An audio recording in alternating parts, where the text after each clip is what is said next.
Hello, I'm Steve Ryder and welcome back to Racing Weekly, a podcast and YouTube show brought to you by oddschecker in association with Bet365. I'm delighted to be joined this week by Tom Ball and Ed Quigley.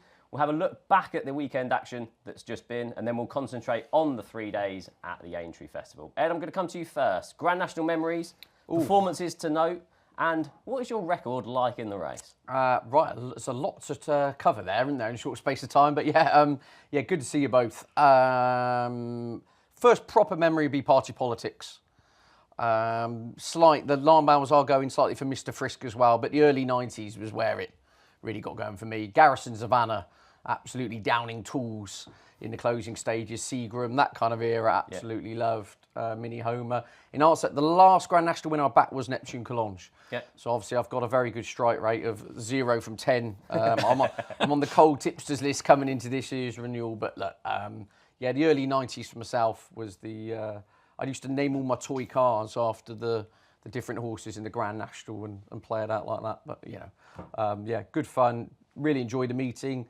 Well documented, the race is different, etc., etc. But look, it's still a cracking 3 days. The Grand National itself, still a wonderful spectacle, and as always, I'm sure we're all really looking forward to it. Yeah, I've seen a lot of clips of Neptune Collonges, obviously with Darryl Jacob retiring. You kind of see it a lot, and it does bring back memories of that race. Yeah, it does, and it was one of those great, real thrilling visual experiences, wasn't it, that race? Probably the most exciting finish to the National ever. And I was lucky enough to go and talk to Darryl about it, did like a feature for Racing TV on him. And fond memories I had. I love looking at that old footage of Paul Nicholls not knowing if he's won. Yeah. And then Darryl kind of just praying and then just going, come on! But yeah, since then, the race has changed a fair bit, hasn't it? It's definitely not the same contest. Classy horses to the fore these days. Yeah, my favourite memory of that race is jumping off. You see Neptune, like Darryl Jacob, he's riding him along like a 5-furlong sprinter for the first 100 yards to try and get him into contention. Great race. The Aintree Festival kind of obviously is a bit different to Cheltenham. We've kind of all the previews and everything for Cheltenham. Build up is months. Aintree, obviously, we don't have any early declarations for it, early entries. It's a bit of a different festival. What are your thoughts on Aintree in comparison to what Cheltenham? I like it, actually. I think it's a bit of a breath of fresh air after Cheltenham, because there's so much hype around Cheltenham. It all gets a little bit exhausting for me, to be honest. All the previews and podcasts leading up to the event, and then you're inevitably going to get a little bit disappointed with your anti-post picks because some of them don't run. Whereas Aintree, there's less pressure, there's less spotlight, but you get just as good fields, in my view, and horses that are kept back, like handstands, don't go to Cheltenham, instead aimed at Aintree.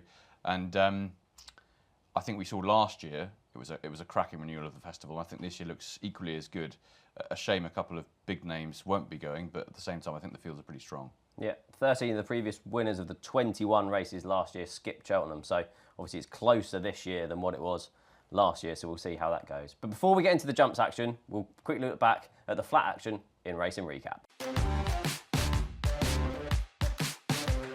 Tom, I'll come to you first. The Lincoln, first big handicap on the opening day of the flat season, and it was a fantastic finish. Godwinson beating Oliver Show by a nose. It was tight at the finish, tight call in the commentary as well. I thought it was a superb ride by Kieran Fallon. Kind of gives William Haggis a record 5th win in the race as well. Well, yeah, I mean, you just can't discount William Haggis in that race, can you? And I looked at Godwinson going into it and thought, on the form that he showed at the back end of last season, there's no way I could possibly be with this horse, other than the fact that he's trained by William Haggis, and of course there he goes and runs a massive race and eventually gets up to win to beat Oliver Show. Yeah, you're right, it was a cracking finish. We saw all day, I think, at Doncaster on Saturday and some of the day on Sunday too, that the closers were enjoying themselves. And they did go quite hard in the Lincoln. I think it did help Godwinson to finish off. I did feel for connections of Oliver Show. That was brutal. Getting the call. Still thought they'd won it after the result had been announced, didn't they? Exactly. I know George Bowie really giving it big uns and all the owners. And in the end, they were foiled by Godwinson. But it was a very tight finish. I thought it was brave call to do it in the commentary box like he did. Yeah. Ed, your thoughts on it? I kind of looking at it, the Lincoln's changed for me. You no longer need that progressive, unexposed handicapper coming through that might go into group level. If you look at the amount of runs that they've had, I think Godwinson was the 10th race as a 5-year-old, Oliver Show's 17th race. The more exposed sorts coming to the fore, isn't it? Yeah, the battle-hardened individuals. I thought it was a brilliant ride. Obviously, it's a brilliant ride when you win. Gets beaten a nose, and it's like, oh, for goodness sake, why didn't you make the move a quarter of a second earlier? But threading the eye and the needle through the field there, Kieran Fallon. That was fantastic. But as always in a race of that nature, whole host of hard luck stories and excuse merchants that you're going to naturally get when you're hostage to fortune when trying to pick the pieces up from off the pace. So there will be a few in the notebooks going further forward. But I just thought, it was an excellent ride, well timed, and a very exciting finish. Yeah, talking of hard luck stories, we'll then move on to the Spring Mile Handicap. Obviously, all of the talk after this is the Stewards' inquiry. Thunder Roar did pass the post in front of Pearl Eye, but it was then reversed. And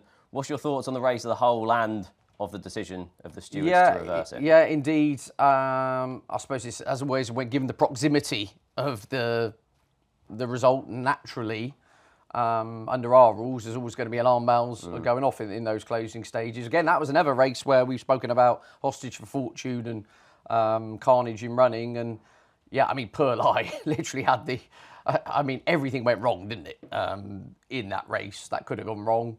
Thunder Roar as well. To be honest with you, I've got no real strong view on it in the sense I think on balance to reverse the decision was the right call. Yeah. But outside of that, I thought there was a couple of others in there. Arthur's Realm was the eye catcher for me from that race, who again didn't get talked about because of all the furore over the actual result. Finished fifth. Had the door shut on 2 occasions in the closing straight. They're the kind of horses I like when put my long shot goggles on and think of handicaps further forward. So, for me as a whole, I didn't get involved in Doncaster on Saturday. Bit of a note-taking brief. I'm still winding down from the National Hunt season and getting my eyes into the flat season. But, I think it was the correct result in the Stewards' room. But Arthur's Realm was my catcher from that race going further forward. I think there's horses potentially well handicapped given the breaks in the race. Yeah. Tom, for me, all I want from stewards is consistency. So if this now sets a precedent for the flat season... It's not happening though, is it? Yeah, no, it's not. But it's not one of these ones that you cross the line and you think that's definitely going to be reversed. Whereas I remember 10 years ago, back in Glen Eagles in the Lagardère, and you know the rules over in France, if you make any sort of interference, you're going to get chucked out. So that was very small 10 years ago, and you just knew passing the line that it was going to be out. I didn't, watching it live, think this is definitely going to be reversed in the Stewards. But has this then set a precedent for the rest of the flat season? I'd be surprised. I have to say, I rather disagree with you and Ted, and I think maybe they shouldn't have reversed it. There was obviously interference, but I felt like it wasn't necessarily Thunder Roar's fault. No. They were all much of a muchness in a sort of hustle and bustle at the same time when they were all making their challenges from the rear, and I thought perhaps Pearl Eye was just a hostage to the fortune that he suffered rather than it being Thunder Roar's actual fault. So I thought connections with Thunder Roar were a little bit undone by, but I mean, you can understand why they did it. As far as a precedent's concerned, I think the last 15, 20 years of stewarding and in horse racing, both on jumps and the flat, has shown us that there is no consistency whatsoever. There needs to be proper guidelines in place that are adhered to. A bit like in France, you know what you're going to get. We need to know what we're going to get over here, but it's not going to happen anytime soon. Yeah, I thought Rishi did a good interview with Adrian Sharp on ITV afterwards, where he said, it's the winning distance, and if that hadn't have gone, then I think he would have won the race. And you kind of just want the same for Group 1s, Class 6s at Wolverhampton, but like you said, it's probably not going to... Well, give no one... There'd be nothing for people to talk about on social media, otherwise, with there. So, yeah. But, no, I know what you mean. It's hard. You've got to go over very draconian, haven't you, in order to draw the line, or you go the opposite way, or there's a central steward's paddle, you have it like Strictly Come Dancing judges. There's got to be almost more of a definitive cut-off, hasn't there? Otherwise... You will be having, we will start having this conversation every year over something. And of course, there's going to be even bigger races than the Spring Mile throughout the course of the next few months where this is going to cause an absolute meltdown and divide opinion. And it is, in my view, it's very straightforward. You have to almost go the French way in order to stop these conversations. Whether you think that's right for the game as a whole and leaves enough of a grey area interpretation, and whether that should be part of it again is another matter. It's one of those going round the roundabout and coming back to yourselves arguments. But if you kind of did go by that method of, you're in trouble and you're in big trouble, it would change the demographic of our racing. But it seems to be part of the entertainment these days, doesn't it? Yeah, the winning distance thing for me is so silly, because if you've got a horse who's completely cut off for a run, impeded like there's no one's business, and he finishes 2 lengths off a winner in second, rather than say a neck or half a length, then he's less likely to get the race, even though the amount of interference he's suffered has been just as much, if not more. Yeah. So that's completely subjective, and there needs to be rules Yeah. about lengths you're beaten by, and they need to stick by that, because at the moment there is no ruling as regards if you're beating a neck, if you're beating 2 lengths. It's just subjective. Yeah, I agree completely. It's like looking after the horse as well. If you're interfered with, you don't then want to give him a hard race in order to get as close to then see if you want to get the decision in the steward's room at the same time. You kind of want to let him coast home and say, OK, you've done your running for today. 100%, yeah. So, yeah. I'm sure we'll be talking about this plenty for the flat season incoming. Tom, I'll come back to you for the Camis Trophy, Spy Catcher. Beat Iberian by a neck. A wayward Iberian. Maybe some headgear. Doncaster on Saturday. It was just carnage all day, wasn't it? Crazy. It's almost like these horses hadn't seen a racecourse for a while, which of course is exactly what it was. I'll tell you what though, Steve, the one horse in behind that not many were talking about after the race was Marshman. Penny for Clifford Lee's thoughts, because he obviously would have had the choice of the two. And then when James Doyle then kept him in the gap, I thought, oh, Clifford. Well, the worst thing as well is that he's had such a good all-weather season through the winter, and you think he's not going to be kept going as a firing sprinter over the course of the whole of the turf season. It's going to be the early part of the campaign where we're going to see him at his best, because he's got that race fitness on his side, and they can't go all year. And I thought that was the perfect opportunity, the perfect chance for him to show what he can do. And I think even though Spycatcher won, I'm sure he would have been very close had he got a clear run. Yeah, it was interesting that Carl Burke afterwards said, they were thinking about not running him because the ground might have been too firm. But yeah, that's what happens when you take a chance. Do you think they try 7 furlongs with Marshman? I just wonder if he's lost a little bit of his tactical speed from his early days. I know he's always thought it was a 5 furlong, 6 furlong horse. I would agree he's definitely not a 5 furlong horse. And also, like the 7 furlong division, by the nature of it being so niche, it's not the glamour division where everyone kind of goes to. You can end up with some of those kind of niche 7 furlong races. I mean, it's just a big point, really. You definitely have a crack. I've just thought on a couple of occasions he's shaped as though, especially I think it was on the Knaves Mile last year, which is fast, but couldn't go the early exchanges on the 6 there, and then kind of got a bit of a second wind and ran on. But anyway, I've got a whole list of notes, but yeah, we're there's just a 7 furlong Group 1 domestically now, isn't there? Yeah. So good aim for that. Just an idea. Yeah. Ed, I want to come to you. Dancing Gemini, probably for me, was the performance of the day. Yeah, absolutely. Roger Teal as well, giving it all the vibes beforehand. Well, we've got him well enough to do himself justice and all this kind of talk. And I mean, he was 9-4 in the end. There was an argument. He thought perhaps he would have gone off a bit shorter. But Roger, every interview I saw Roger Teal was whatever he does today will come on for the run, etc., etc. And we're happy if he runs well.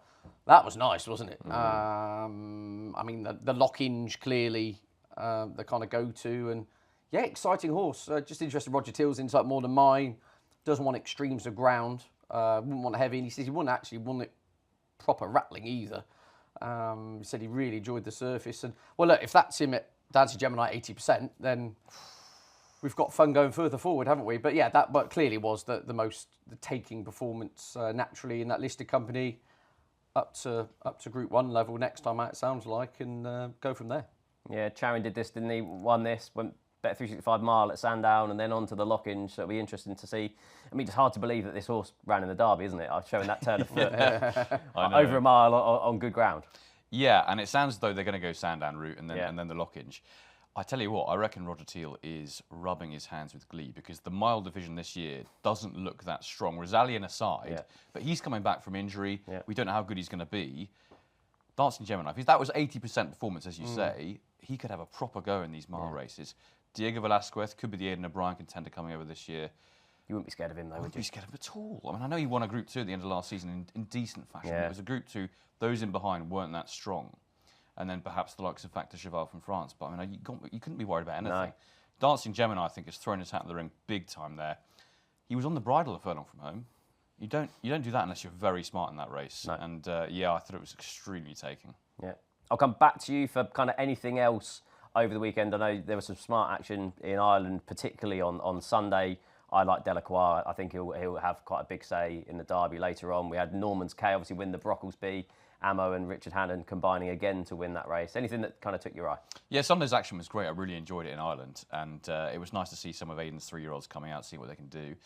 He's got amazing strength and depth in that division, hasn't he? Because we've heard that the Lion in Winter probably isn't going to go to Newmarket. We've heard that Fairy Godmother's been retired. Doesn't seem to matter too much, though, because he's still got so many contenders like Twain and Expanded for the Guineas and going forward for the Derby, Lion in Winter, and now, as you say, Delacroix, who was very impressive.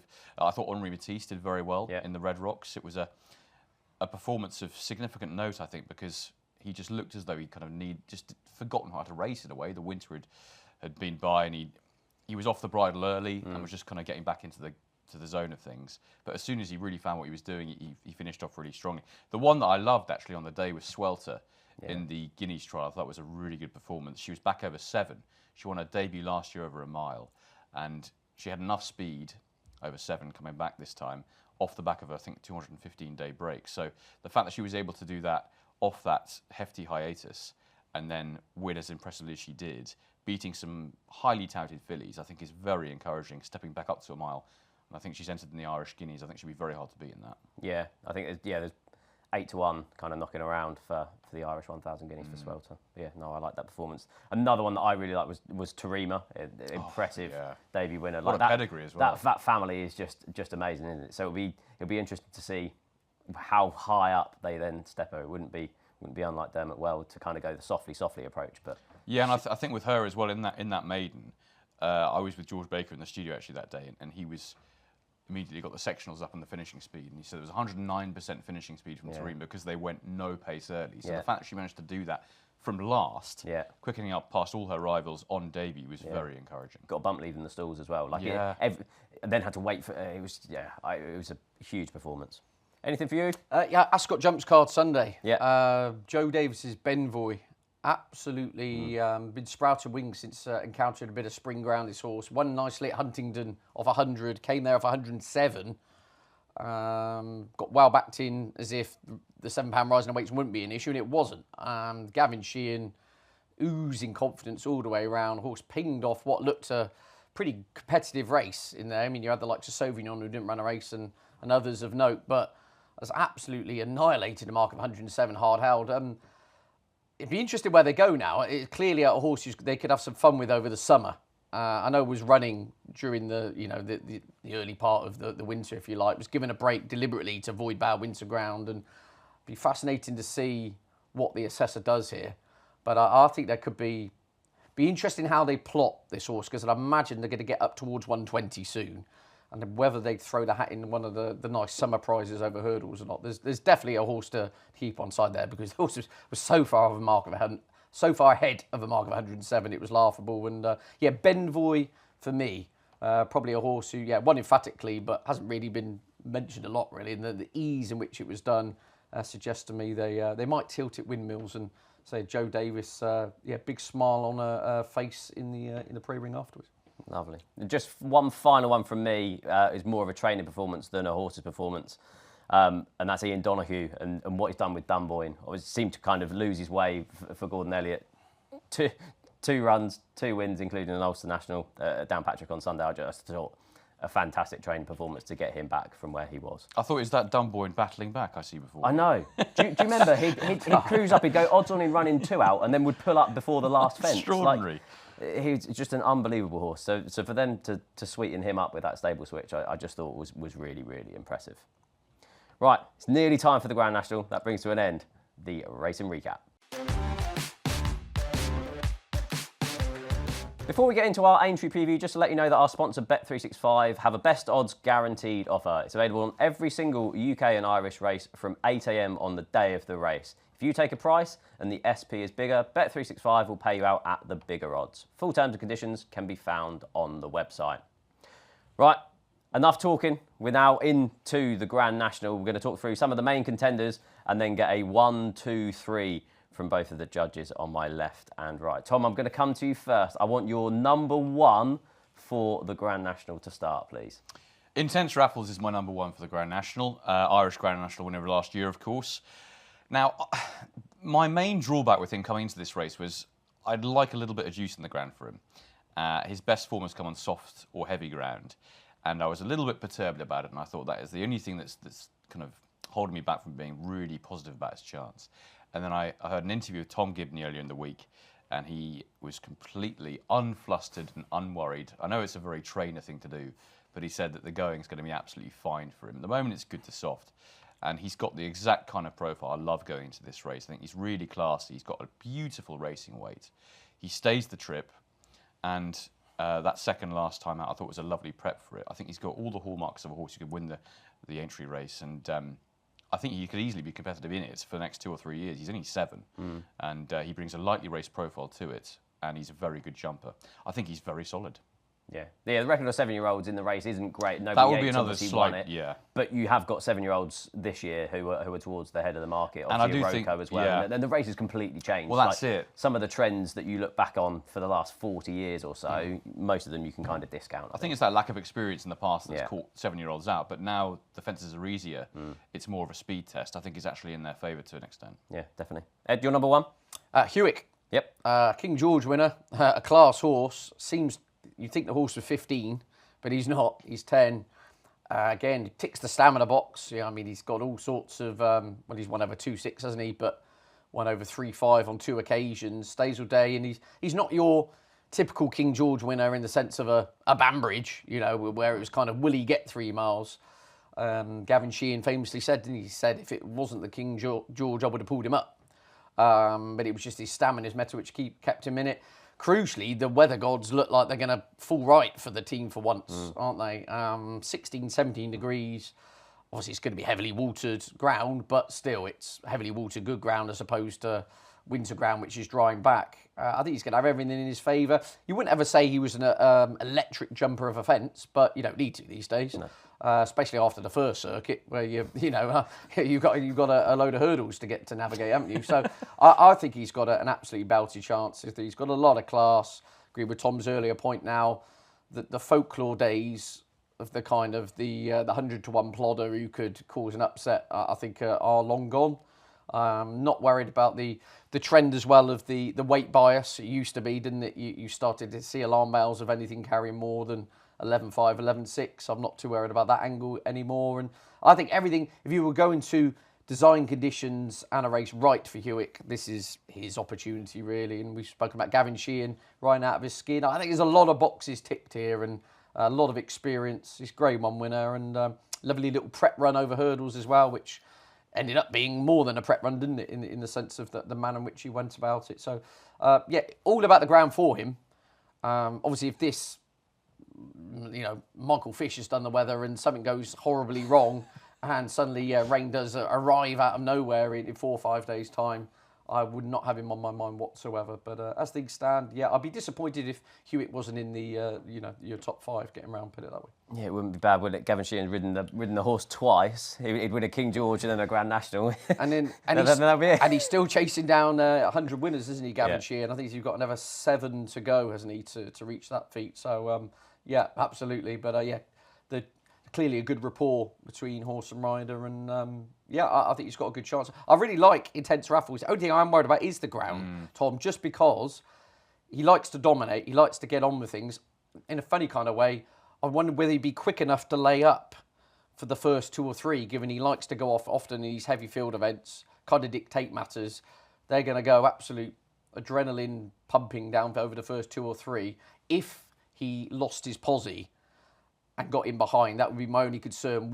As a 7-year-old, would the horse suddenly sulk? And hang on a minute, this is not what I'm used to. That's my only concern, but I agree with you otherwise. For a 7-year-old, he's not your 7-year-old, is he? Yeah, he's got a huge body of work, which suggests he's got to be in the mix. I can see a world where he has to be ridden along a bit like Neptune Collange in the first part of the race just to keep tabs. But I think if he is there with the second circuit, he'll be bang there at the end. Yeah.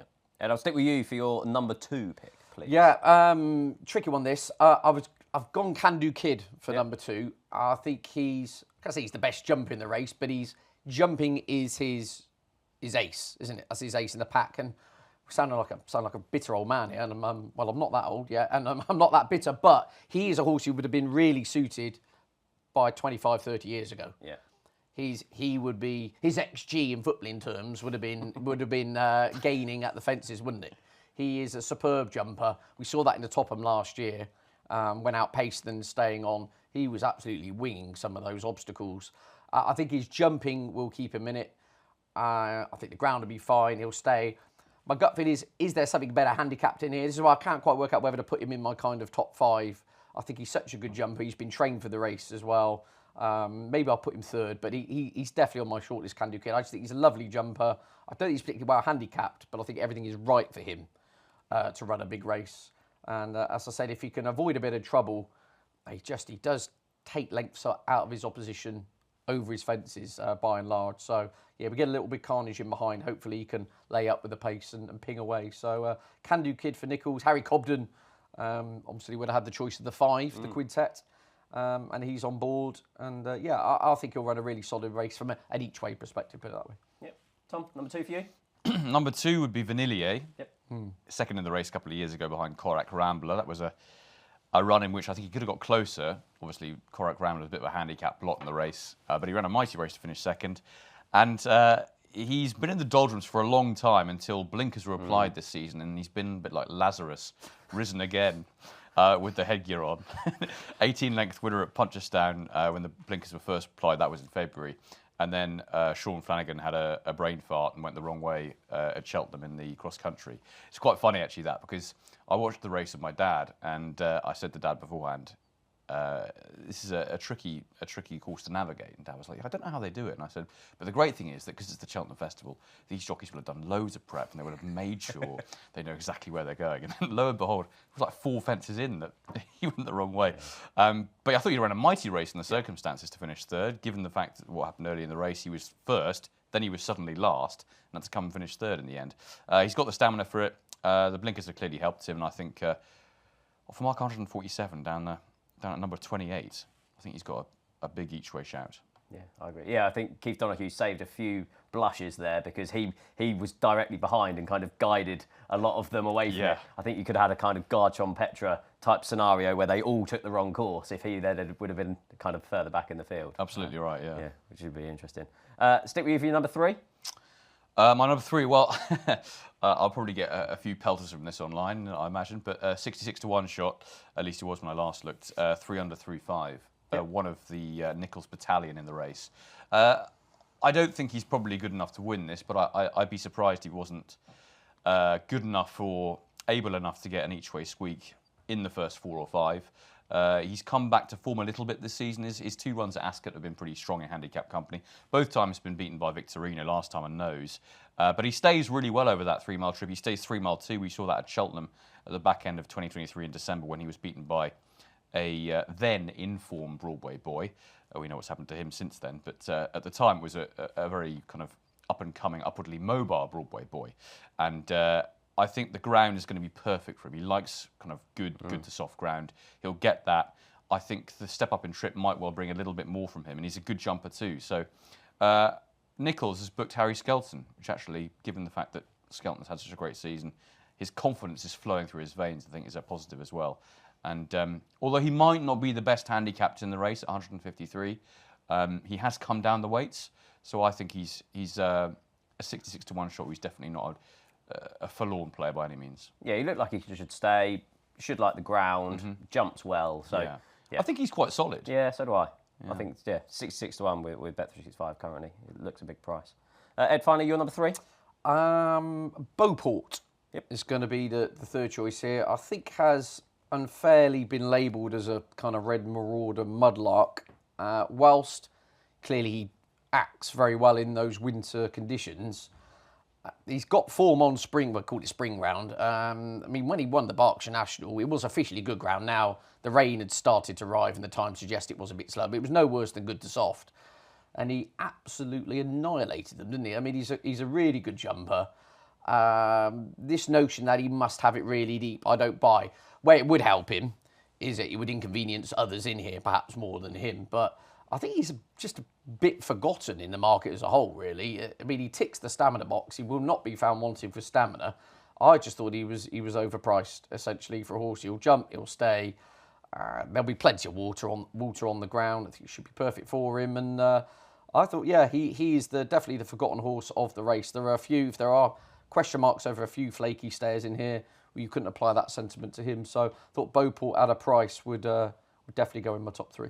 Lovely. If I could just chuck a few names on horses that we haven't yet touched on. Iron Maximus, Iroko, Stumptown, who's now going to be fitted with blinkers for the first time in this race. Percival Lagawa. Any of the other ones that you kind of... Percival Lagawa, I don't think it's good enough. Stumptown, I thought, had such a hard race in the cross-country. He was running on fumes in the closing stages. I'd agree with Tom. I'd rather go a match bet of Vanillier versus Stumptown in that sense. 3 weeks, quite a quick turnaround. Iron Maximus was the £8 higher than last year. Got to be there or thereabouts again. Very different ground this time round. His peak ratings, peak form have come on winter ground. I'd be very worried. I think he'll be in the mix, but potentially he's handicapped out of it from a win perspective. Iroko is still a massive unknown quantity, isn't he, really?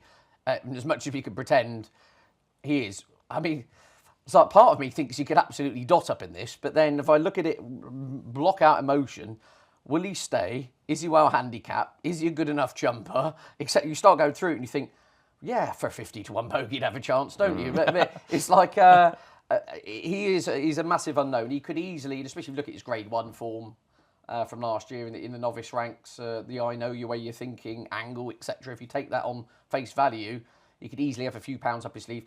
Rather than going dogmatic about weights and measures, it would be more, will he stay for Iroko? Yeah. That would be, whereas I go more weights and measures for Iron Maximus.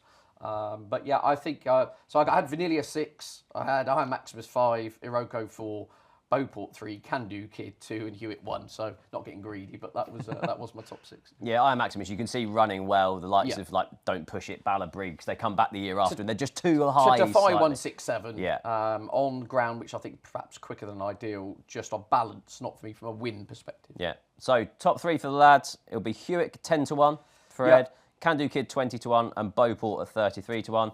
And then for Tom, Intense Raffles 7 to 1, Vanilla 8 11 to 1, and 3 under 3.5 at 66 to 1. All odds available with Bet365 at the time of recording. Right, we'll then move back in time and we'll go to the Thursday. Obviously, we've had declarations just come through and we have had betting just come up in here. So we'll then go for the Manifesto Novices Chase. It looks a strong field, Tom.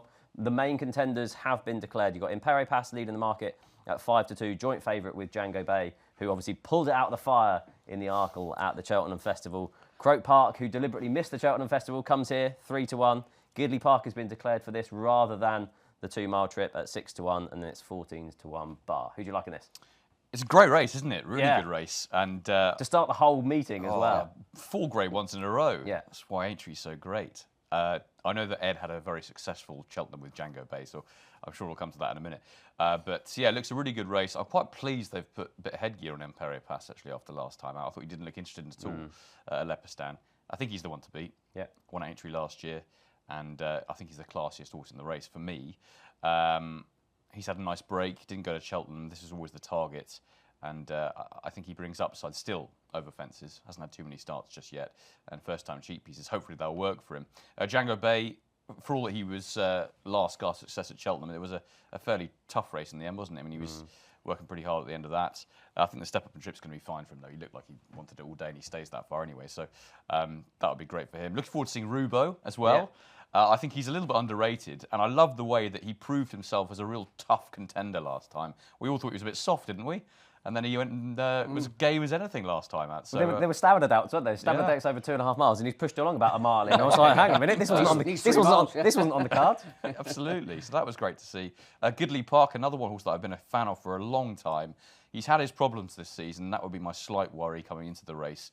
But at the same time, he's clearly thought well enough to run in it. So great to see him back. Potter, Frank performance. Exactly right, didn't he? In some style as well. And there's Croke Park there as well for Gordon Elliott. So it's a cracking little race. I'd be keenest, I think, on Imperi Pass with the break, missing Cheltenham and the headgear. I think that's a good spot for him. Last year's Aintree win, I think he's got a lot of ticks. Yeah, and he obviously bounced back from a slightly disappointing run at the DRF last year to win the Aintree Hurdle, and then slightly disappointed at the DRF again to step forward to this. So, yeah, I can see that angle. Eto for you? Yeah, interesting, but Imperi Pass does have 5.5 lengths to find with Croke Park for the DRF. It was convincingly beaten. Now, you're kind of pinning your hopes on the Aintree factor and the headgear factor, which are both plausible angles in. I just thought perhaps the market got it slightly is obviously it's embryonic stage of the market, isn't it? I would have had Croke Park pushing much closer to favouritism personally. Django Bay, yeah. Thanks, Tom. I'll send you the invoice. You can I'll invoice you after. No, he did me a favour from in a bonkers Tuesday at Cheltenham. I mean, it was just surreal stuff. I wonder whether the couple of glasses of Chateauneuf de Papin the night before were kicking in. I mean, absolute nonsense going on that day. But I would worry about Django Bay in this. Nicky Henderson literally has gone on the live broadcast and ruled him out of Aintree 10 days ago, and here he is in a 9-runner Grade 1. I prefer the freshness angle against him. Yeah. I think it'd be interesting at a wider point what they do with Django Bay next year. Are we looking King George's? Are we sticking to Peterborough Chases? He's a horse I still don't really think the yard themselves know exactly what his best trip will be in time. But at the prices, I probably will go with Croke Park. I say he was obviously Ballyburn, won at DRF, Croke Park in second. Perron Pass just seemed to sulk a bit on that occasion, but it wouldn't be the first time he's down tools at that meeting. And obviously has very high-class hurdle form from here last season. Fascinating race at the prices as things stand, leaning towards Croke Park, but not with any real strong conviction. Yeah, I'd be with you with Croke Park. If you look back at his form, it's actually worked out really well. That Drinmore win, obviously you had Hartwood, who went on to finish second in the Ryanair. He then beat Better Days Ahead. He then finished third in the Brown Advisory. Stella Story further back, who went on to finish second in the Brown Advisory. I know he disappointed at the Aintree meeting last year, but he had a setback and it was all a bit of a rush, I think, to get him there. So I'd give him an excuse for that. And I thought I'd be in your camp, really. I thought he'd be shorter than the 3-1 that's currently available. So Croke Park. And the fact that they deliberately missed the Cheltenham Festival when he was like single figure odds for the Brown Advisory to come here instead. Well, it's interesting insight. Sorry to interrupt there. It was just Gordon Elliott. I thought the horse was a proper 3-miler. Gordon Elliott says from everything he sees at home, this horse wants the intermediate trip. So, I mean, Gordon's insight's better than mine. I haven't trained Ivy up a wall, let alone a winner. But I just thought he was out and out stayer. But he's like, no, this is his trip. And I just thought perhaps the market's got it wrong. So, yeah, I'm in agreement with you with Croke Park. Excellent. Next race we'll look at, the complexion has completely changed this morning with declarations. We do not have Lulamba. We do not have Lady Vega LN. And we now have a Boodles winner. Well, it's not the Boodles anymore. A Fred Winter winner in Put Your Hands Together, who currently heads the market at 11-4. Live or Live Conti is 3-1. Naturally Nimble 7-1. Filibustering at 9-1. Tom, we had a conversation before at how impressed we were with Put Your Hands Together.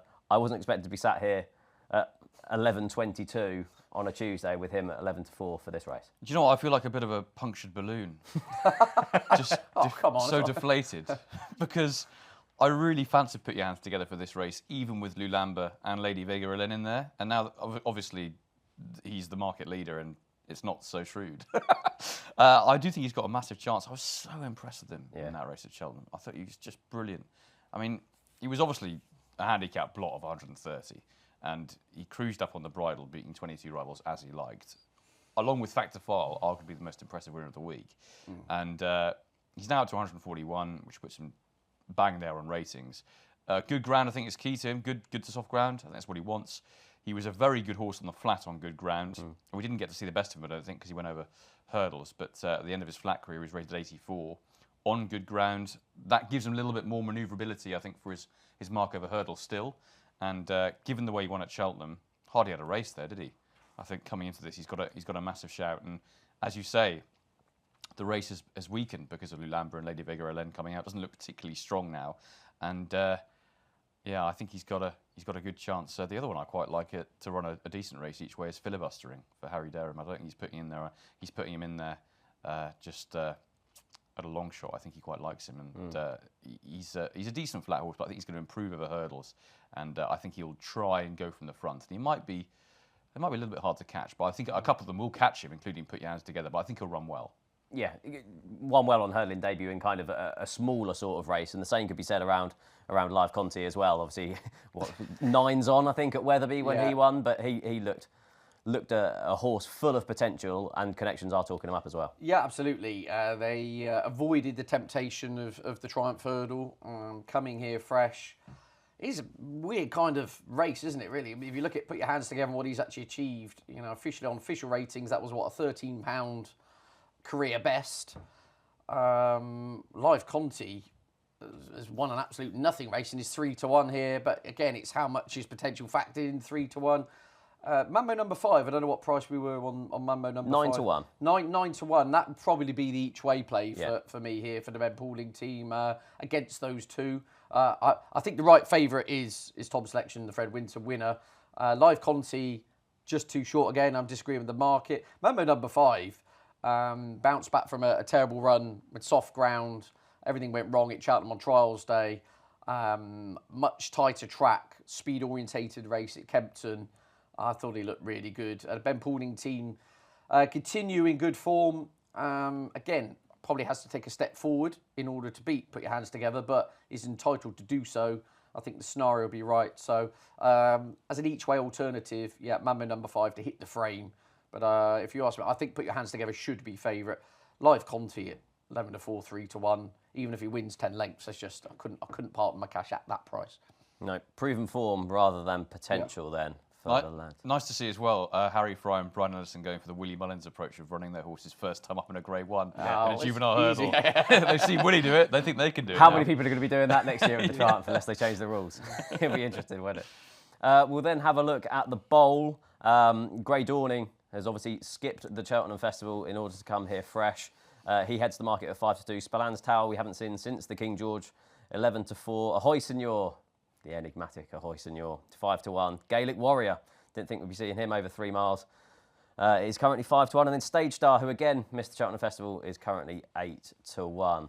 Ed, tricky race. Tricky race, very good race. You can make a case for every single horse in here, and that's not hyperbole, is it? I wouldn't say a rogues gallery, that's unfair, but you know, I mean, Gaelic Warrior, what Gaelic Warrior is going to turn up? Ahoy Senor tends to turn up in Aintree, but you know, you're going over 2 years since he last won. MC Gardens, who knows? Stage Star keeps running well without winning. Ironically, his best form's come at Cheltenham, and they skip Cheltenham, etc., etc., etc. I'm going for a boil over in this. It's been my long shot for the meeting. Venetia Williams trained Jello. 20-1 with Bet365. I think that's a massive price. If you just arrive from the moon, okay, which most people think sometimes I have when I do these shows, and I've just sat down here, you didn't know anything about anything. Officially, the best horse in the race is Jello. If this was a handicap, he'd be giving weight to Spillane's Tower, Grey Dawn, etc., etc. I think his price and his profile is massively skewed by his poor performances at Cheltenham. Ran no sort of race in the Ryder, where Charlie Deutsch interview straight after said the horse was taken off his feet over 2.5 on quick ground. Fat de Fall was kind of Allaho Part 2, and he just could not keep in the race. If you take his Cheltenham performances out, so he ran okay when third in the 2.5 miler last year, but it was proper winter ground. I think that's helped him stay in it over 2.5. If you take his blow par performances at Cheltenham out of it, he's got a very good profile. There's a lot of flat trackedness about Jello going on, isn't there? Such a phrase, but there is today anyway. But he's won at Aintree. Obviously won the Denman Chase. He won at Huntingdon in the Peterborough Chase. He where was this? He won at Newbury last season. There's a lot of flat track form here. Ideally, soft ground would probably suit, but I wonder if he could get away with that up to 3-1 here today. I don't think the ground would be such a necessity. Say this was the Melling Chase, I think he would want a proper winter surface. 20-1, I think, is an insulting price for a horse who's officially the best horse in the field. I think the triple really suit. Venetia said next season's King George is the target, so they're only going to be thinking 3 miles. I think he's a little bit forgotten about. I take on board the kind of hard race Cheltenham factor, but I haven't watched that race back again. Once Charlie knew the game was over, he coasted home in his own time. I'd be much more worried if Jello was in a photo for third and then had to go to the absolute well in order to get him up for a place or anything. He essentially got to trot round in the closing stages there. I just think he's totally dismissed and unfairly because his form in these surroundings and these scenarios is very good. And in a race where there is a little bit of a lovely kind of rogues gallery of, you know, real whackers, Stage Stars, you know, Gaelic Warrior, Ahoy Senor, there's a lot of question marks about a lot of them. So just Jello at the price angle, I just think is huge. And actually, you play this out when he's tailed off, but he is my King George fancy for next season. I just think they need to be going 3 miles with him. So yeah, Jello for me for an upset. Yeah, dead 8 runners. You get your each way 3 places in this as well. So you looking each way in this, or how are you looking? Oh, it's a race I'm leaving well alone after. Oh, come on, Tom. It's a good race, though. That's a great race, but I I can't even approach it really. I think it's very difficult. I think you made a really good argument there with Jello, I have to say. The one horse I think could end up being the very best of these is Spillan's Tower. He was second, beaten half a length by Factor File over 2.5 miles. I mean, how good is that form now? Form stacks up. And that John Durkin is so strong in that form. And if you're overlooking that King George run last time, I'm willing to forgive a bad run. The only slight concern I have is that it was travelling. Yeah. And that would be the one worry. But again, it's just one run, so I'm not going to overlook him just because of that. I think we need more evidence of that. Yeah. If he's back to his best over this 3-mile trip, doesn't need soft ground, he's won on yielding, beat Monty Star on yielding in Punchestown last year. Yeah. I think he's the best horse in the race, but I couldn't be confident. Right. Talking of back to best, are we going to see Constitution Hill back to his best in the Aintree Hurdle? This looks an absolute cracker. Constitution Hill 8-11 at the time of recording with Bet365. Lossiemouth 7-4. Woodoo 7-1. And then you have the likes of Salva 33-1. Take No Chances 50-1. Break My Soul 66-1. And Tell Her the Name 100-1. Surely this is between the big two, isn't it? Steve, I can't wait for this. It's an absolutely tremendous race. Constitution Hill, his weakest performance visually, I think a lot of people would say, came in this race 2 years ago when he beat a significantly inferior field to the one that he's going to face on Thursday. No Lossiemouth in that race. I think Woodoo is a very good contender in this too. Coming back off the fall at Cheltenham, I'd be a little bit concerned about him, I have to say, over this 2.5-mile trip. I think Lossiemouth could easily put it up to him, but I feel like she's best at Cheltenham these days. For all that she won Hatton's Grace and good style beating Tupu, but I'd be keener on Woodoo to maybe cause a bit of an upset here, or at least put it up to them. I thought she was so impressive, albeit in the lower company, of course, at Cheltenham, but she's unbeaten. She's got a lovely attitude. She just keeps getting better. Yeah. And she obviously gets weight from Constitution Hill. She's got a lot to find on ratings, but I feel like she's the up-and-comer, and the other two, I think, have got a little bit to prove. But, I mean, I hope we get to see a tremendous race. I'm not tipping Woodoo, but I think she'll run well. Yeah. And all I think we want as racing fans is to see either the two or the three of them going down to the last and having a proper race. Or maybe if you're a Constitution Hill fan, you want him to win by 10 lengths, but I don't think that's going to happen, to be honest. No, it's funny, in our Cheltenham review show, I put up Woodoo for the mares for next year, because Cheltenham form, festival form, unbeaten over hurdles, and then I've seen her declared from this, and it's kind of like my anti-post punt 365 days in advance might be dead and buried. I know, but come Thursday. At the same time, I love the fact she's going. Yeah, because there were talks of her being supplemented for the Mayor's Hurdle, wasn't there? When there were doubts, obviously, She'll around be 5 days favourite for the ahead. Champion Hurdle if she wins this. So. Yeah, I mean, yeah, she's a remarkable mare. Whether she'll remain unbeaten against the big two is a question. What are your thoughts? It's never confuse emotion with business or sentiment, is what they say, is it? My heart wants Constitution Hill to come here and win 15 lengths hard held, and Nico be giving it the big I am to the hot dog stand. You know, I'd be love to see that. I think the percentages are much more with Lossiemouth over this trip and on the back of what happened at Cheltenham as well. There's two ways looking at the Kempton run, isn't there, over Christmas period. One school of thought was, well, Constitution Hill, given the absence the horse had to beat Lossiemouth 2.5 lengths, was fair game, considering Constitution Hill was entitled to improve. The other school of thought is, with Lossiemouth on a tight track, 2 miles, good ground, did very well to get within 2.5 lengths, considering everything went wrong. 2.5 miles here, more Lossiemouth's ball game, but the Cheltenham as well, performances, I don't care what anyone says, I know it was a fall, sometimes we can go OTT on this, but Lossiemouth's won head in chest, Constitution Hill's fallen. What are we going? 7-4, 8-11, did you say, around that kind of ballpark figure? I won't be having a bet in the race just because my heart wants Constitution Hill, but in the cold light of day, I think Lossiemouth 7-4.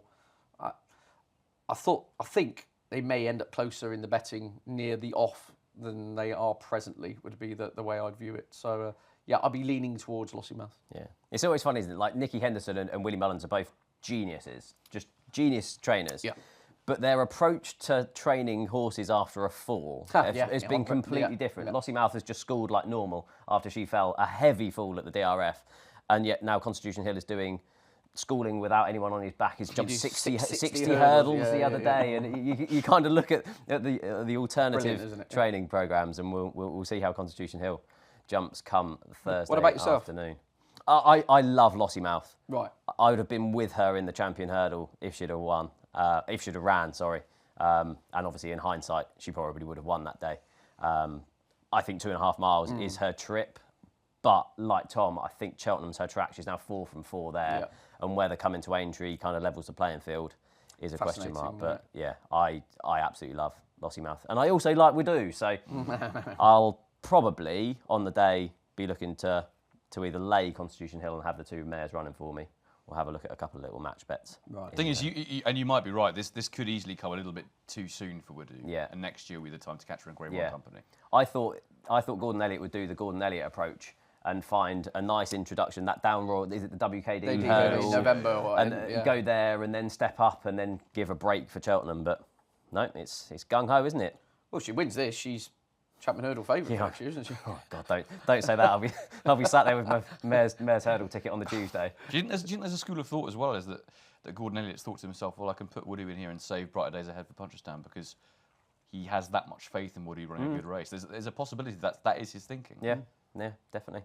We'll then move on to the Friday action, Mildmay Novices Chase. Obviously, this will have changed complexion slightly with the declarations already this morning for the Thursday action. We now have Handstands, who runs here, is 13-8 favourite with Bet365. Caldwell Potter next in, obviously was an impressive winner out at the Cheltenham Festival, albeit in a handicap at 11-4. Stella Story 6-1, Dancing City 7-1, K de Bourbon, and from there. But Tom, who do you like in this?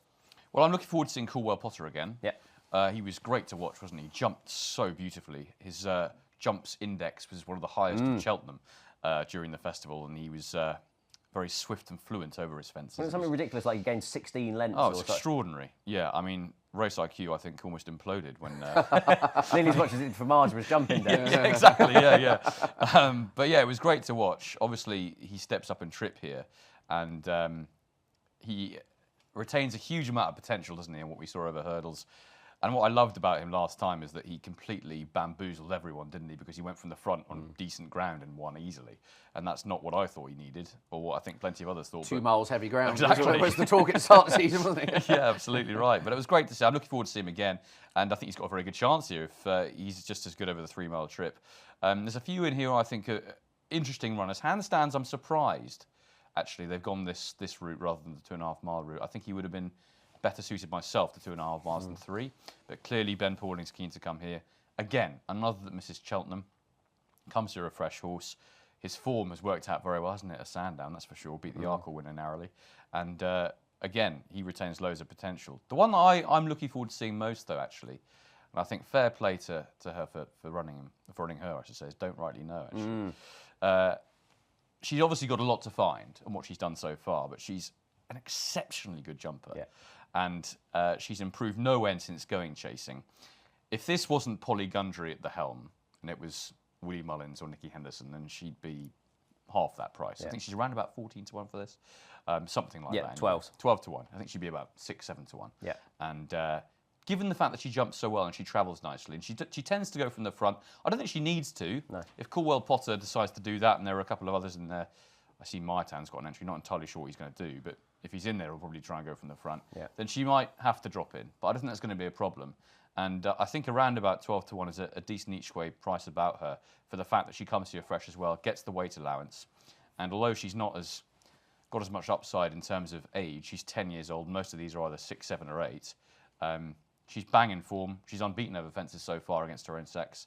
And she'll be thrown in the deep end here, but I think she absolutely deserves to be.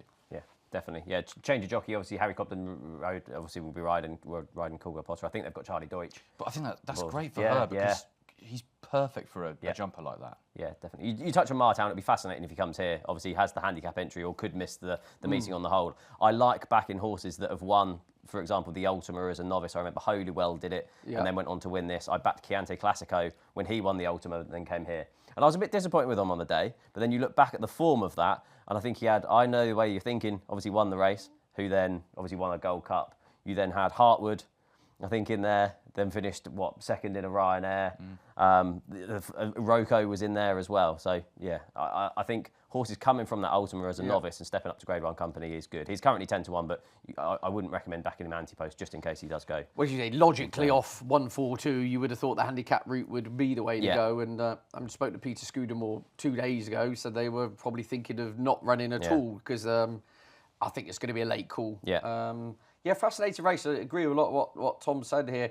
Caldwell Potter's the interesting one going up to 3. Officially got up £9, so that puts him up to 155. So as a barometer, he's right there, only £2 inferior to handstands. I think Paul Nichols is saying we want to find out whether we've got a King George horse for next season or whether we stick to intermediate trips, if you see what I'm saying. And I'm very excited by Caldwell Potter. I think everything's probably is going to be right for handstands. I take on board what Tom was saying. I think it's the ground having a big swing on this between going for this and not the 2.5 miler. It was absolutely bottomless, wasn't it, at Sandown against Django Bay. And I think Connections are, pretty confident the way he saw out 3 miles earlier in the season at Sandown that this would be the better call on the ground. So, a fascinating race. We don't really know what's happening here. Maya Town would be the pace angle, and it would be good fun if Connections did do the kind of Ultima route, rolled up the sleeves. Said, come on then, let's go and have some fun. This will cut up to 5-6 runners, won't it? Realistically, tentatively with handstands, but no real strong conviction here. Caldwell Potter, brilliant jumper, handstands, fresh, missing Cheltenham, form over 3, not much to split them. Yeah. Is there any concern around the handstands? Obviously, he just campaigned quite a lot going right-handed over fences. I don't know if that's by design or whether... Ben actually said it wasn't, didn't he? Right. Because when he won at Foss last, it was actually, that was flagged up, but he said no, it was just a case of the way the races fell in the calendar. You could argue it Foss last looked less impressive than in other races, but according to the handler, no, that's not been a factor to this point. It's hard to look impressive at Foss last, isn't it, though? Wow, that's a fair point. We'll then move on to the top Novices Hurdle. The market currently is headed by Supreme and Novice Hurdle. Third, Romeo Coolio, currently even money favourite with Bet365. Tripoli Fire, who obviously missed the Supreme on the day of the race, is next in at 11-4.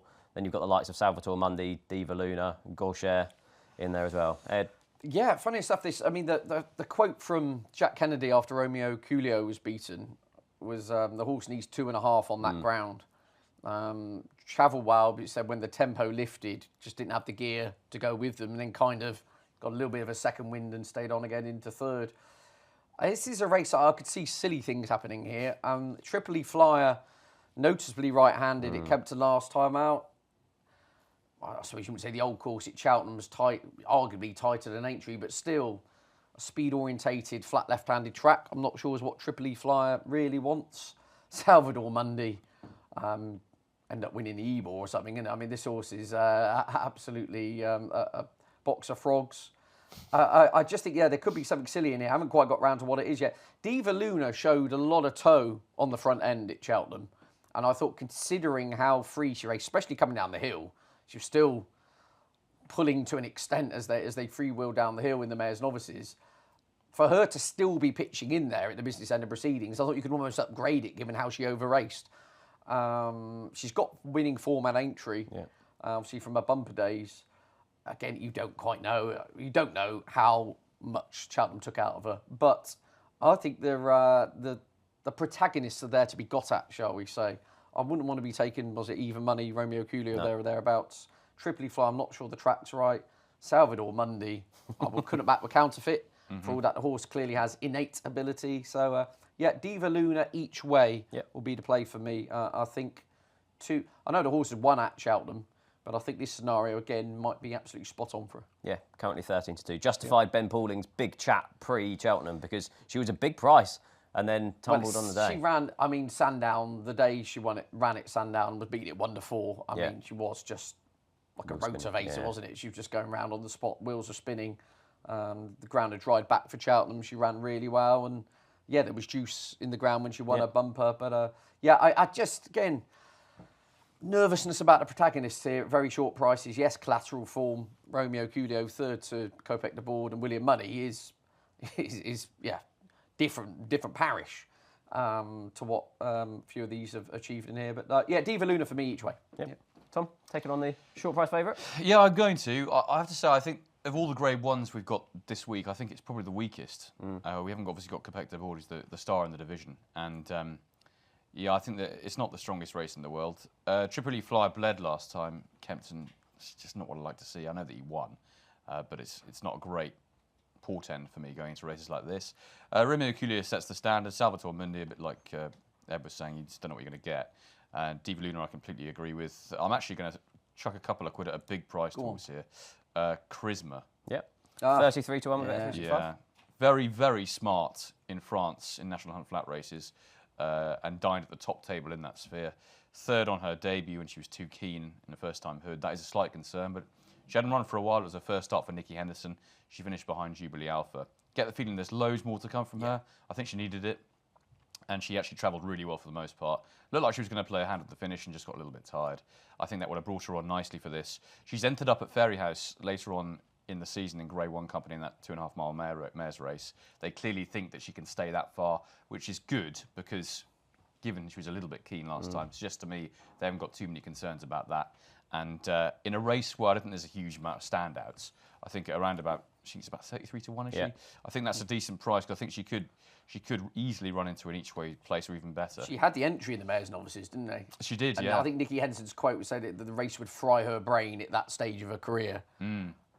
So that is a concern. But that softly approach maybe might just be coming. The race might be coming at the right time. Exactly, yeah. I think she has a nice.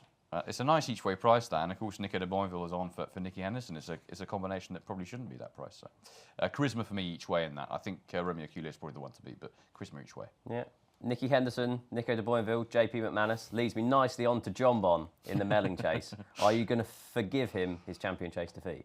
Oh yeah, absolutely. I thought you ran a blinder. Yeah. I thought you ran an absolute blinder. He made that shocking mistake. Any other horse would have been pulled up after that. It was a terrible error. Nico was almost thrown out the side door, and I think the way that he came back and almost won was quite remarkable. He didn't really almost win, but the fact he was there or thereabouts was remarkable. I think he'll take all the beating here. He's won at Aintree before in this race. I think he's going to be too hard to beat. I don't think it's a particularly strong race again. No. And I think he's probably the banker of the week for me in Grade 1 company. I think there's going to be nothing good enough to get to him. And if he jumps okay, he's not at Cheltenham this time. He should be fine. I think he'll take all the beating. Incidentally, I thought Liberty Hunter was going to run a massive race at Cheltenham when he came down. Travelling very well. Travelling really well. Yeah. Who knows what he would have found off the bridle compared to the principals, but I thought he was running really well. I don't think really 2.5 is what he wants, but it's worth noting that he was travelling exceptionally well last time out. I did think that they might be better off keeping him back for the Celebration Chase at Sandown. I thought that test would be right up his street, but Evan Williams, I think, has seen the goal at the end of the rainbow and is trying his hand here, which is great to see. It's great for the race. He's a big price again. But John Bon, I think, is the one. He's going to be too hard to beat, I think. Yeah, currently 4 to 6. Liberty Hunter 33 to 1. Currently with Bet365. I think off the top of my head, I think he's ran once over 2.5 miles in like a maiden hurdle, but that was 3-4 years ago. He's got a lot of speed. Do you think? Yeah. He's definitely going to be held up. And it's just whether he then stays on at the end. And I watched last year's race back because in my head, he was a lot more impressive than what I actually... It was hard work. Yeah, it was. To be conflated. Yeah. Like, are you looking to take him odds on? Well, does El Fabiolo run? That's just he's the massive joker in the pack here. Obviously, he holds John Bon a couple of key form lines, doesn't he? Including in the Arkle. Of course, they had that epic clash over hurdles, didn't they? 2 or 3 years ago, or whatever.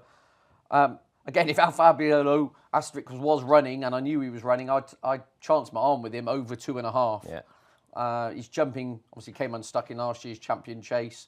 It's not been an ideal campaign, has it? But again, he could just be coming into this at the right time. John Bon, when you look back at it now, it was almost emotion at the time. You think, John Bon, 2.5 miles, great performance. You look back at it, you think, it wasn't a sparkling performance to win at Aintree last year.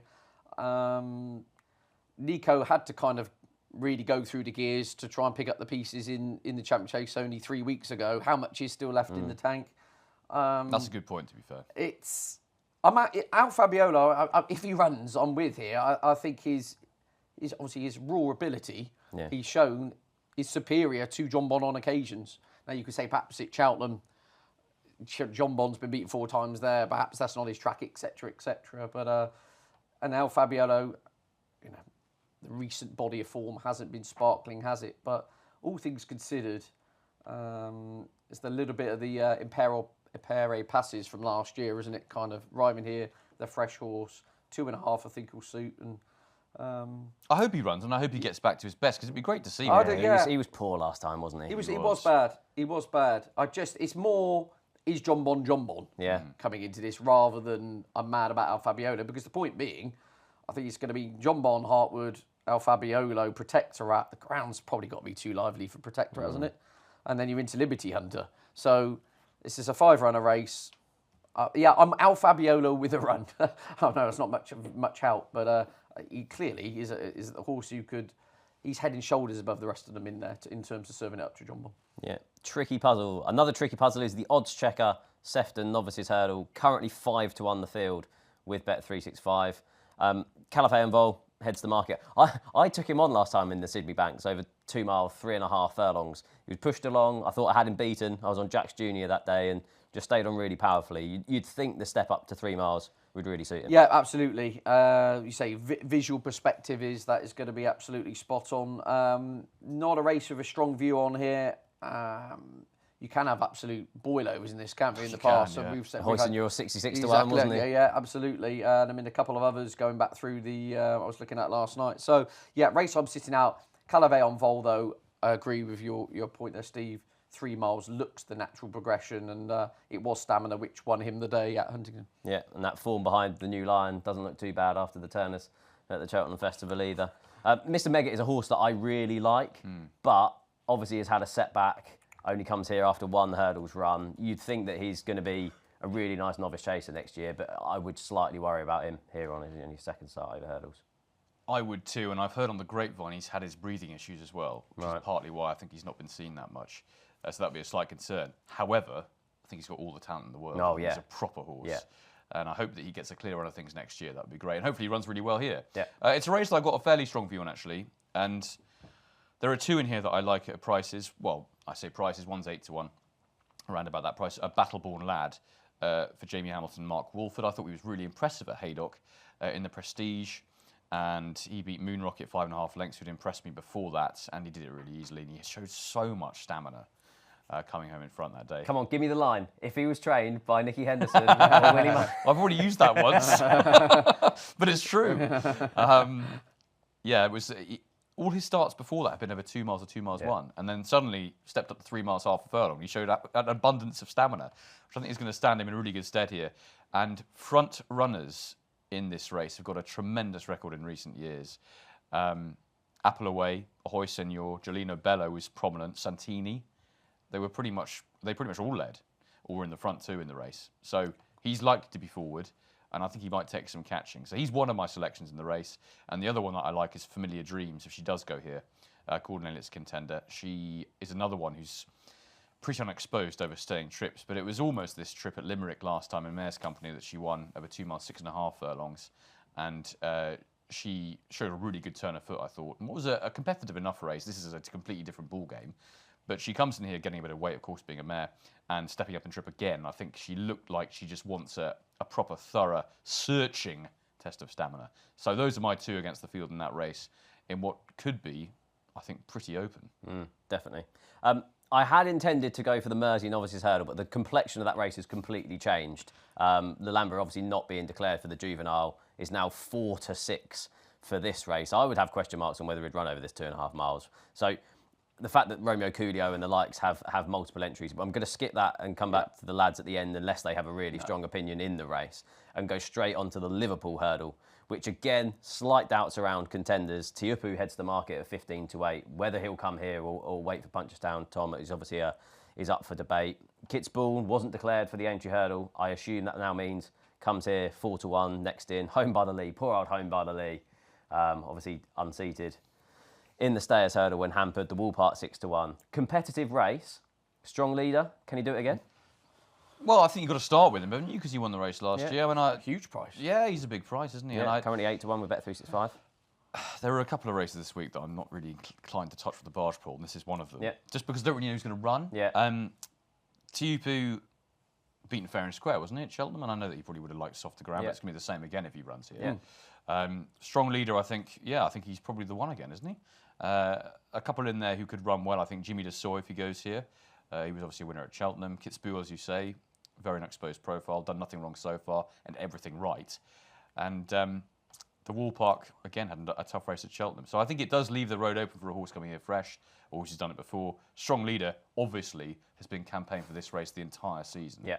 And Sean Bowen, Ollie Murphy, for all that they've had a season in which they've been pillaging races at lower levels, they can do it at the top level too. And I think he's probably the most solid, actually, for all that he's coming into this off the back of a couple of runs that aren't quite to his premium.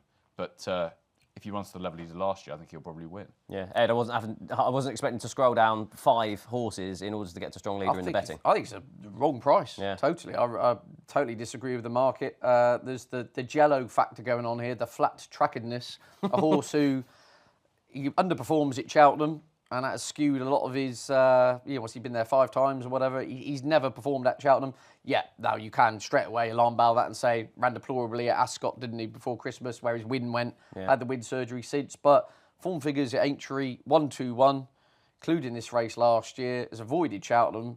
It's 1,000% going to run unless he stands on a stone in the next 4 days. I'm shocked he's 8-1, to be honest with you. I think he should be more or less fine for favouritism.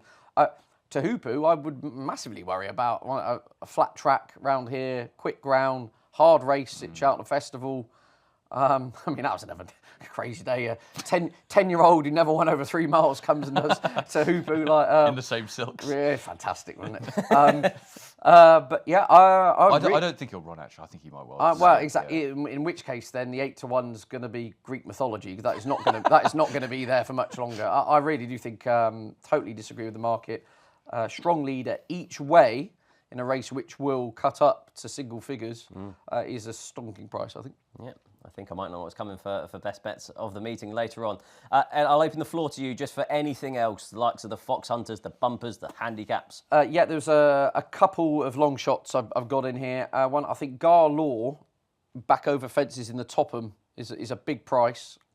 He's going to have his ground. He's a lovely jumper. The experiment with the Stayers Hurdle didn't work, albeit he got incredibly unlucky.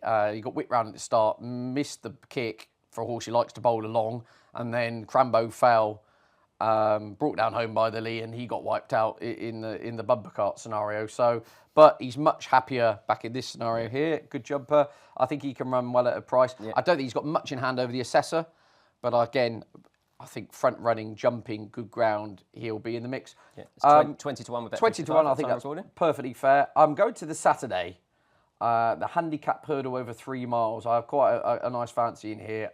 Bill Joyce for the John Joe O'Neill team. Now, they had the choice of running him in the Sefton. Mr. Meggett's going to go in there.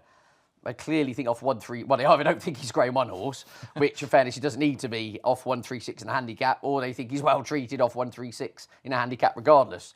That new line form, obviously, Shallow Hurdle winners, Ed Quigley on 9 Cheltenham preview shows, do not win at the Cheltenham Festival. So, that form is looking quite good now, isn't it? The form behind Potter's Charm is all stacking up relative to BHA rating of 1-3-6. I think he could be well treated potentially. The yard continue to seems no rhyme nor rhythm to their kind of overall stable form, is there? But that is often the case with the yard, so I wouldn't worry too much. The fact that they've had 2 winners in the last 4 weeks or whatever. Bill Joyce each way in the 3 mile handicap hurdle on the Saturday. 8-1 with Bet 3-6. Could be well ahead of his mark of 1-3-6, I think. Lovely. So a couple of each ways from Ed. Tom? Yeah, I've got a couple, 2 or 3. First of all, looking forward to seeing Only by Night again in the Maggle. Yeah. I had a kaleidoscope of emotions. It's poetry, I mean, it's Shakespeare's turned up. The Arkle day was just... I was on Only by Night anti-post at 14s, and then Gavin Cromwell came out and said, she's going to go for the Mare's Chase. And then she got declared for the Arkle because did a little dance. then she drifted out to 25 to 1 on the day. Yeah. And I was like, well, my chance is gone. And then she came and hit the front with a half a furlong to go, and I thought I'm going to win. And then she got done by Django Bay in the line. So I had as I say, a real... roller coaster of emotion. Roller coaster, yeah. But I think she's got a massive chance, and I think she probably will beat, actually, Loderson in that race. Yeah. Currently 15-8 with Bet 365 at the time. Yeah, I can't wait to see her again. I think she's just full of class. Yeah. Of the other races, in the Red Rum, Saunbury, I think, might well win again. He's come down to the same mark as he won it last year. It was obviously different conditions last year. Some of his best form was on soft ground, but he's kind of unproven on slightly faster ground. I think he's going to be fine on it. Harry Cobden's on board. Bryony Frost was last year. Harry's on this year. And again, I don't think either of the handicap chases at the big handicap chases at the festival this year are particularly strong.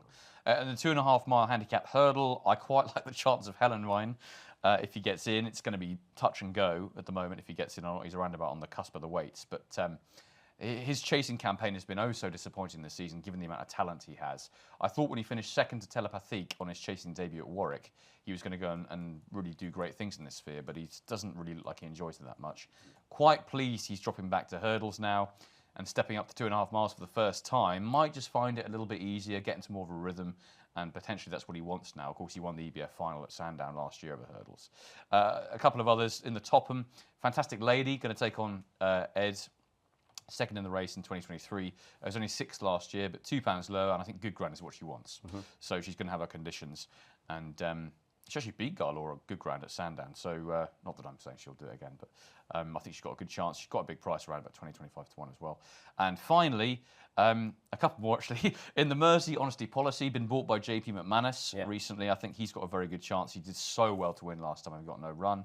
And in the handicap chase over 3 miles, Booster Bob, after he won from nowhere at Newbury last time. I think 3 miles is exactly what he wants.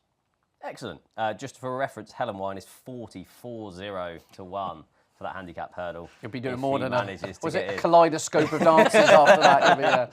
I hope he gets in. That's the main worry. Well, we're not far from the BBC studios. You could do some Strictly Come Dancing. Exactly, yeah. We definitely could. Right, that brings to an end our Aintree Hurdle. We'll be back in a couple of seconds for the best bets of the meeting. And before we get into our best bets of the Aintree meeting, just to let you know, I have a free-to-play 6 horses challenge. It's available every weekend with free spins on offer if you get 2 or 3 selections correct. Prize pools available for 5 and 4 correct predictions, as well as a jackpot for all 6. Terms and conditions apply. Right, Ed, I'm going to come to you first. Your best bet of the whole Aintree Festival, please. Will be strong leader in the Liverpool Hurdle. I just think 8 to 1, totally wrong price. Last year's winner, form figures at Aintree, 1-2-1. Missed Cheltenham, been trained for the race. Yard and jockey on fire. There's not a lot not to like. So yeah, strong leader for me. A massive price, I believe. Excellent. Tom, who for you?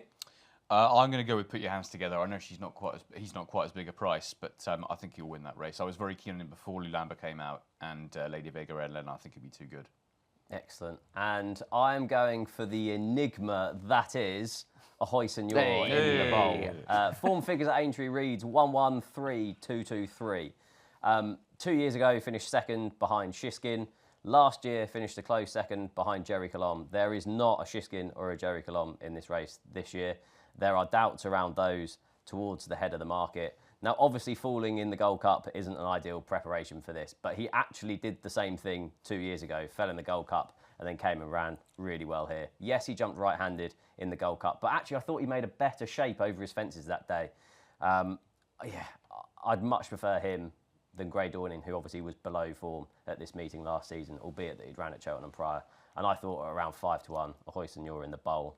I like him a lot for this. See it happening. Yeah, and I didn't think I'd be sat here previewing Aintree, being back in on Ahoy Senor, but here we are. Right, thank you very much for joining us on this week's episode of Racing Weekly, brought to you by oddschecker in association with Bet365. Many thanks to both our guests, Tom Ball and Ed Quigley, for joining me this week. As always, if you like what you've heard or listened to this or any of our previous episodes, then please leave us a kind review on Apple Podcasts or in the comment section on YouTube. Myself and Rishi will be back next week, looking ahead to the Scottish Grand National meeting at Ayr in the company of Tom Scudamore. Thank you very much.